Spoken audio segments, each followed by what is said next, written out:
le général Biram Diop, qui est sorti de la cuisse du néocolonialisme français par opération par césarienne. J'avais déjà donné des conférences ici pour expliquer aux Sénégalais et aux Africains qu'on risquerait d'assister au Sénégal à une situation de tricéphalisme. D'une part, Ousmane Sonko, qui a été empêché d'être président de la République et qui dans sa tête l'est toujours et se comporte comme tel, puisqu'il est d'ailleurs le président du parti au pouvoir, PASTEF. De l'autre côté, Bassirou Diomaye Faye, qui est la pièce de rechange d'Ousmane Sonko, mais qui est quand même le président de la République, chef de l'État, et qui serait tenté d'exercer éventuellement ce pouvoir sans en référer à celui qui est en réalité son parrain et son modèle, Ousmane Sonko, son premier ministre, le subalterne étant en réalité le patron du parti, et le chef de l'État étant le patron du parti, c'est-à-dire le patron de son patron. On a connu au Cameroun cette situation entre Ahidjo et Paul Biya, on sait comment c'est fini. On a connu des situations similaires un peu partout, on sait comment le pouvoir divise les gens. Mais j'avais dit dans ma théorie de la trilogie sénégalaise qu'il y avait un troisième personnage qu'il ne fallait pas négliger. C'est le général Biram Diop,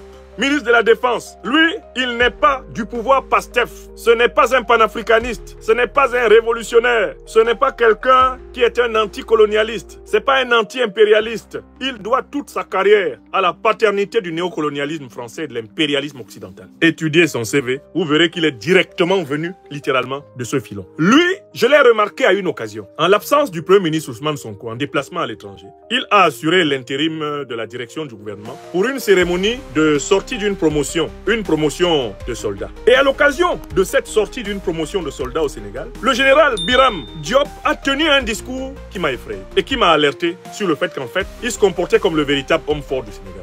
Dans ce discours, il a dit ni plus ni moins que ceci: nous allons d'une manière ou d'une autre ramener le Mali, le Burkina et le Niger dans la CEDEAO. C'est-à-dire que même le président Bassirou Diomaye Faye, qui avait été mis en mission par la CEDEAO pour tenter de ramener le Mali, le Burkina et le Niger dans la CEDEAO, même le Premier ministre Ousmane Sonko, qui lui aussi avait cette mission, avec beaucoup plus de délicatesse, aucun d'entre eux ne s'était permis de parler comme ça du Mali, du Burkina et du Niger comme des enfants qu'on va aller rechercher dans la cour et qu'on va ramener de manière autoritaire à la maison. Quand vous écoutez l'allocution de Biram Diop, vous vous rendez compte qu'en fait, c'est un faucon france-africain. Vous vous rendez compte qu'il n'a rien à voir avec PASTEF. Et il le dit à qui veut l'entendre. Je ne connais pas Sonko, je ne connais pas Diomaye. Je les ai découverts quand on m'a nommé ministre de la Défense et j'apprends à les connaître. Sinon, je ne les connais pas, j'ai rien à voir avec eux. Il le dit à qui veut l'entendre. Je les connais pas. Non, mais s'il ne les connaît pas, ils l'ont nommé pourquoi? S'il ne les connaît pas vraiment, Bassirou Diomaye Faye et Ousmane Sonko, ça veut dire que ce n'est pas eux qui l'ont nommé. Il leur a été imposé parce qu'il est le garant des intérêts du néocolonialisme français et de l'impérialisme occidental au Sénégal.